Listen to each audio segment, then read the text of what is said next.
Hello everybody and welcome back to another episode of the PowettPlay Podcast. It's me, Jordan Shannon. As always, I'm joined by Kieran Powell. How are you getting on, Kai? Not too bad, Jordan. How are you? Yeah, really, really good. I've been looking forward to this episode for a while. We're going to be discussing the upcoming series between the West Indies and Australia. Plenty of talking points. We've done the selection. We've gone through the squads. So come to it in the first test. What do you see and how do you break it down, really? Well, it's going to be interesting. Obviously, Australia having just lost in the World Test Championship final to South Africa. This is the first test of the start of a new cycle. Australia in preparation for what's going to be an intense, or what promises, what looks to be an intense Ashes series this far out. Definitely. They're I guess short on a few combinations and a few things that they need to get right going into. Yeah. That I don't think they have any Test cricket before that. Obviously, Steve Smith would have gotten injured in the World Test Championship as well. So does that provide another opportunity, another life to someone like a Marnus Labuschagne? Well, yeah. Do they drop him and bring in a Josh Inglis in the middle? You don't know. But from a West Indian standpoint, I think that it's going to be interesting for me. The bowling lineup, as I've said for a number of episodes now, pretty much picks itself with both Josephs now that Kemar Roach hasn't been selected, and Jaden Sears, who is, in my opinion, the leader of the red ball attack, along with the Jamel Warrican and the captain, Roston Chase. That completes your full spin complement. I think that the West Indies will go in with Craig Brathwaite and John Campbell. You'll probably have Casey Carty at number 3, Brandon King number 4, Shea Hope, Roston Chase, and Justin Graves are, for me, the guys in contention there. Right, 5, 6, 7. Yeah. Yep. And if they want to go probably with Tevin Imlach as the wicket keeper, then I could see a Justin Graves missing out. Right, okay. That would be probably like the fourth seam bowling option. So that's, I guess, for me, those are the 12 guys that are in contention for selection. Now, depending on if it's, I guess, a greener top or whatever the case is, you could see something like a Jamel Warrican missing out and another one of the seam bowling options coming into contention. But I think those are the guys that are probably vying for a spot in that first test match. Yeah. How does it tend to play at Bridgetown? I've never experienced a quick Barbados pitch. Right, okay. Obviously, of past people would say Kensington Oval is a quick pitch, whatever the case is. It does have a bit of a tennis ball bounce at Kensington Oval. So the ball doesn't come through very quickly, like it lags, and you've got a lot of bounce, but it's a tennis ball bounce. Right, okay. I think days 2 and 3 in particular are generally the best days for batting. So the West Indies would probably try and bowl first. Yeah. Barring anything unforeseen, and they've just prepared a very flat pitch. But from my knowledge and recent history, days 2 and 3 are generally the best days for batting, and then days 4 and 5, the pitch seems to crumble and break up a lot quicker than it used to in the distant past. So I think spin will come into it towards the back end of the game, but for the first 3 days it should be seamer friendly, even though it's a slow tennis ball type bounce, and good for batting in particular on days 2 and 3. You mentioned it then about from an Australian perspective, and I think it's really intriguing to see what they go with, especially with this new cycle and the Ashes on the horizon. They haven't had a settled opening pairing since Warner retired. So they tried McSweeney, they tried Constance, they tried Travis Head at the top of the order, they tried Marnus obviously in the World Test Championship. Do you think they'll use?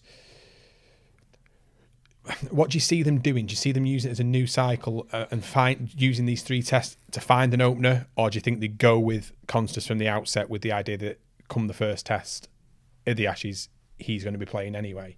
I think they go with Constance because, for me, looking at the current structure of this team, at the end of the Ashes, it's going to be thank you to Usman Khawaja as well.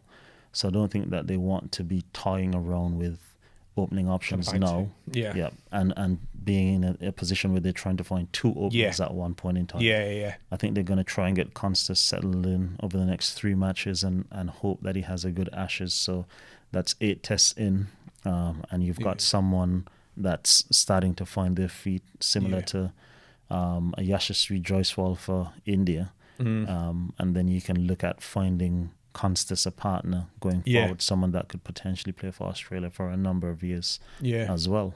So I think that'll be the path that they take.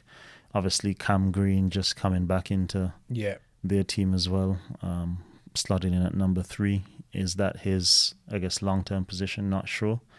Obviously, depends on Labuschagne, doesn't it? That's the thing with that. Well, I think Marnus has obviously got to be dropped now. I think he's had more than enough opportunities, and we're saying that about someone that still averages, I think, probably 45 in 46 or 47 test matches. Still a young man, and I think for the future of Australian cricket, as I always said, like, being dropped isn't necessarily the worst thing. It gives him time to go away, and I'm not dropping him out of the squad. I'm still going to keep him around the squad. Yeah. But I want him to go away and work on his game, because Steve Smith is also not the youngest. Obviously, we don't know what his ambitions are post-Ashes as well.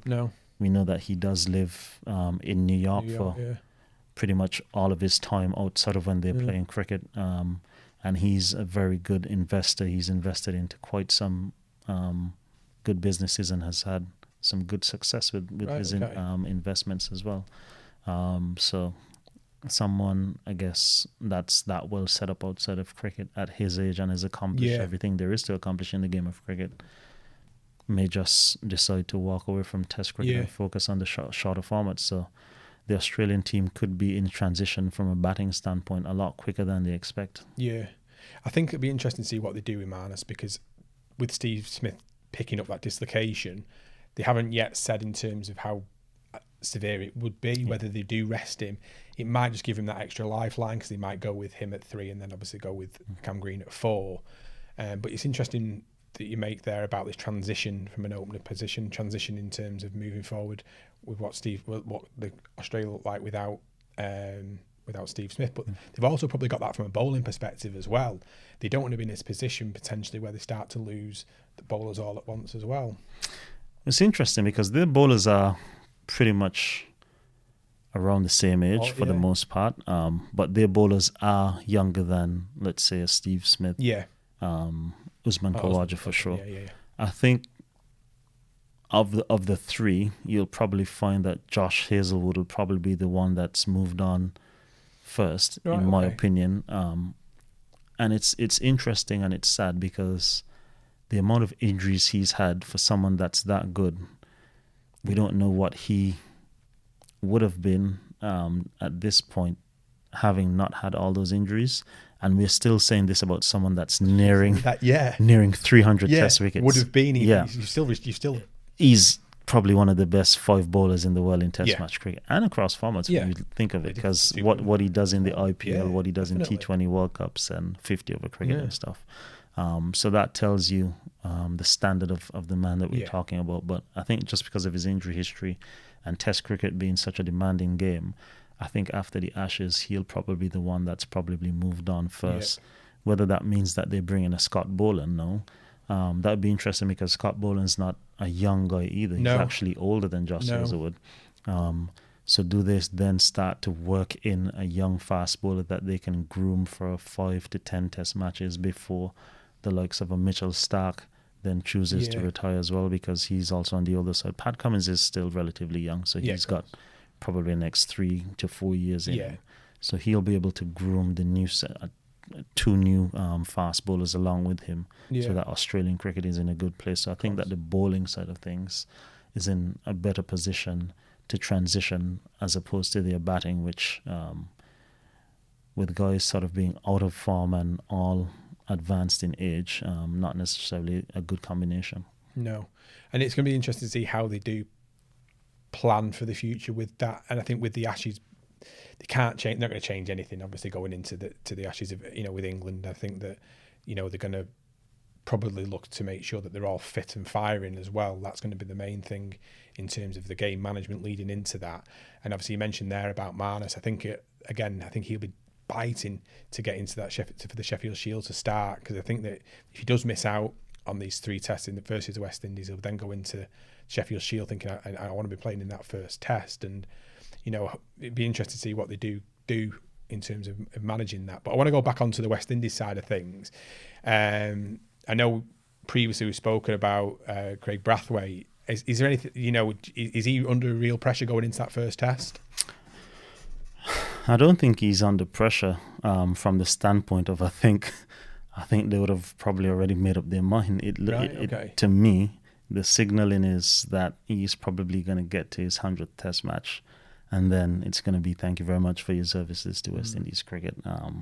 This management staff or this setup is looking to go in a different direction. Right. We don't necessarily see you in our plans for the way we want to play and for what we're trying to achieve.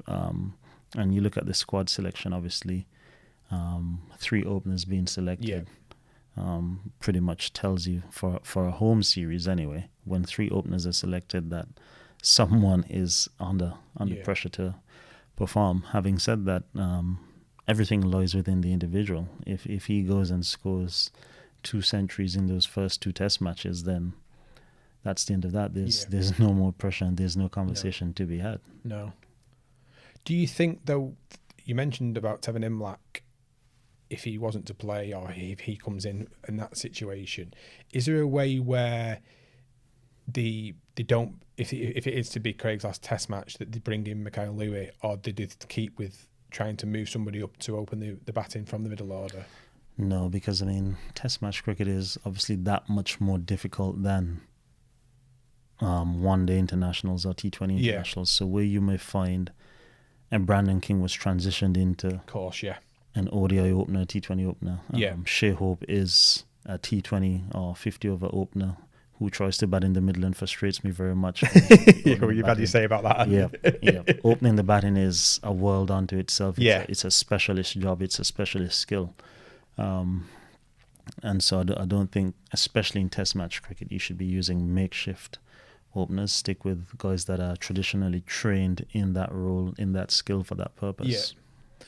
And then in terms of Shai returning to test cricket, how do you feel he will adapt to, playing with the red ball again, really? Because obviously he had the game, was it February time, March time he played the game, and then previous to that, I don't know what, when his last first class game would have been. How do you think he'll adapt to test cricket? I think it's going to be interesting. Am I expecting the world to be set alight? Not necessarily. Right, okay. He's not played, as you said, red ball cricket for quite some time. Yeah. And the red ball behaves and reacts and does things completely differently than the white ball, which doesn't really do much after the first 3 overs. Having said that, you also have to take into consideration that he's going up against the best bowling attack in the world, and a bowling attack that has just been scarred and want to come back and prove a point against the West Indies. So it's not going to be easy, and that's not just for Shai, that's for the entire batting unit for the West Indies team. It's not going to be easy. It's going to be relentless. The Australian bowling attack, they don't give you anything. Having not played much red ball cricket, it's not even as if you're coming in off of a groove of playing domestically, or you would have played in the A-team series and you had, I guess, some time to build up, even as recently as playing in Ireland, so a lot of guys would have missed a lot of preparation time going into this series and probably would have only had sort of a week or have a week coming up before that test series starts to prepare.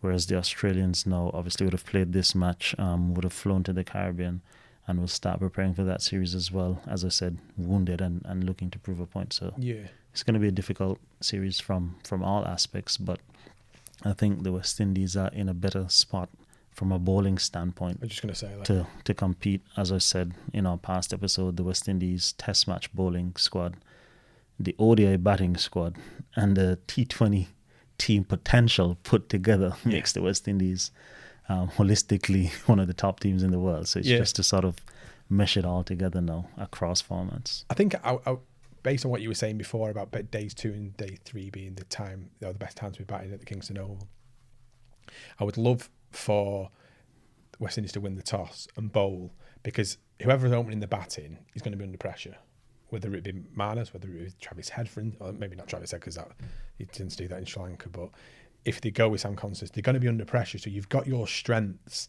against what could be a weakness in terms of that. And even with Cam Green at 3, that's when they've got to take advantage of that massively. That's going to be the situation. When Australia bat, those early phases of that game is going to be the key game, or the key stage of the game, to really stamp your authority there. 100%. And Caribbean pitches are quite tricky at the best of times because the ball stops, some pop at you, some keep low. You never know what could happen. And if the West Indies get in a roll earlier on, I mean, obviously they've beaten Australia in the most recent test played between both of them as well. So the West Indies are going into this series as the one with the most recent victory in their names. So you never know what sort of flashbacks that could bring from an Australian standpoint. Of course, yeah. And obviously, as you said, with a team sort of not knowing their identity and players under pressure at this point in time. Exactly. It could be something where you open up a gate and you get into them in the first innings and you're able to create some separation. Yeah, definitely. I will correct myself. It was Kensington Oval, not the Kingston Oval. But then I think as well, because there was also an opportunity with playing Australia now where their eye's not fully on the series. It's on the Ashes. And it's all about player management, as I mentioned there. And I think it's not a bad time to be playing Australia. I do appreciate what you're saying. They're looking to respond against getting beat by South Africa, totally. But I do think that there'll be a lot of eyes looking further ahead to their summer and what will be, their big series as such. So I do think there's going to be opportunities where they might be, the heads being turned a little bit. And I think I would like to see the West Indies team really utilise that home advantage. They're used to playing on these wickets, as you mentioned there, the tennis ball bounce, the different surfaces that will be in the second test and the third test. Like, I really want to see that that aspect of them using that home advantage. And I think that Roston will have a big part to play with being the second spinner as well, knowing the conditions. I know that they'll probably use Bo Webster as a way of he'll revert back to his off break rather than bowling medium pace as they did in the World Test Championship. But from your perspective, is there anything that you'd like to see the West Indies team do a bit more this time around under Darren Sammy's leadership? I think it's difficult because as much as you could say, all right, I'd like to see them be a bit more positive or whatever the case is, whatever anyone would like to see, it's obviously a new team being put together. It's a lot of guys that wouldn't have played much Test cricket. Of course. And if they have, they wouldn't have played much Test cricket in the recent past. So you're bringing together, obviously, John Campbell, who's just come back off of a 2-year ban, just freshly back into regional cricket. Shai Hope, who hasn't played Test cricket for, I think, 4 years. Roston Chase, who hasn't played for 2 years. Brandon King, who's probably going to be making his debut. Casey Carty, who's a handful of games in. And Justin Graves, who's a handful of games in as well. So, interestingly, of all of that, the guy with the most experience is the guy under the most pressure in the team to perform. The guy in 98 games. So it tells you, I guess, where the team is and where West Indies cricket is. It's not settled as well in that aspect. So I think both teams would be a lot happier with their bowling units and what to expect. And the batting is where I guess there's some separation. Mind you, Australia do have, if he's fit, Steve Smith, who's batting really well for the past 6-7 months. Seems to have regained form that we saw from him sort of in that 2016 to 2019 period where he was just taking bowling attacks apart. So the West Indies will be trying to get him in early and expose him to the newer ball. And if not, trying to get him out as quickly in whatever way possible. Because if he gets in and gets going, along with the likes of a Travis Head, who's quite destructive and scores pretty quickly, and the West Indies having some small grounds, it's not going to be, I guess, what the West Indies would be hoping for from this series. No. Do you see anything other than, I don't know, I don't want to be negative, but do you see, what would you see as a positive series for West Indies? For me, I stated that I think that they should create some very flat tracks. You did, yeah. So in Barbados, I'd be going for a very flat, slow track, where the ball doesn't do much, similar to what we played on against England a few seasons back. Yeah. Grenada as well, another flat, slow track. Grenada is generally a very flat track and good for batting at the best Right. of times. Okay. So that would be my game plan going in and trying to tire out the Australian bowling attack. Right. Okay. And then try and go for a victory in the last game. Right. Okay. So strategically, that's what I would be asking for if I were the coach. Yeah. If I were the board, that's what I'd be asking my groundsmen to prepare. Obviously, being the start of the summer in the Caribbean now as well, it's pretty hot. So Yeah. getting the pitches to be flat and dry shouldn't be a problem, because there's not much rain about yet. It's not the rainy season yet. So I think that's the best way for the West Indies to get into this series and sort of come away with a victory, because ultimately, new World Test Championship cycle, you do what you have to do to get results in your favour, as we saw with Pakistan creating bunts and bunts. Exactly. I think, I've raised a few concerns about Shamar Joseph's overs that he's had. It was refreshing that he's got plenty in the A-team game that he played. And I think that we spoke previously about the idea of representing West Indies and what it means, and people potentially being used as a platform for a shot window. One thing that I really want to see from Shamar Joseph this time is that follow on from the game at the Gabba, and show that he is a multi-format cricketer and someone who can lead the West Indies attack. In terms of getting those overs in, I'm hoping he's in a bit of a better, some mileage in his legs really going into that first test. Well, I'm not sure he's a multi-format cricketer yet. He plays multiple formats. I think what I'm saying is the long term, Ben. That's what you want to see. You want to see someone with that skill set to go and be able to go and do that. Yeah, I think he's a red ball cricketer. Yeah. Definitely he's a red ball bowler. That's what his natural skill set is inclined to. From what I've seen thus far, he hasn't really replicated that in either 50 over or T20 cricket yet. That's obviously a work in progress, because he's still a young man, a young cricketer. And as you said, he doesn't necessarily play as much cricket as he possibly should. Having said that, I think it was, as you mentioned, great to see him play some cricket in terms of the A-team series, get some overs under his legs. Hopefully he would continue bowling, have a good build-up, have a good workload in the nets in the lead-up to this test match, and hopefully get that rust off, so by the time this test match starts, he's in a good position and fit and firing. Yeah. We know that people listen, and we know that people take on board, obviously, what's said on this podcast. So it's on to predictions. What do you predict in terms of the series? If they go for flat pitches, as I've suggested, 1-0. If they don't, and that's 1-0 to whoever, because that will be a pick 'em at that point. Yeah. The last test match of the series.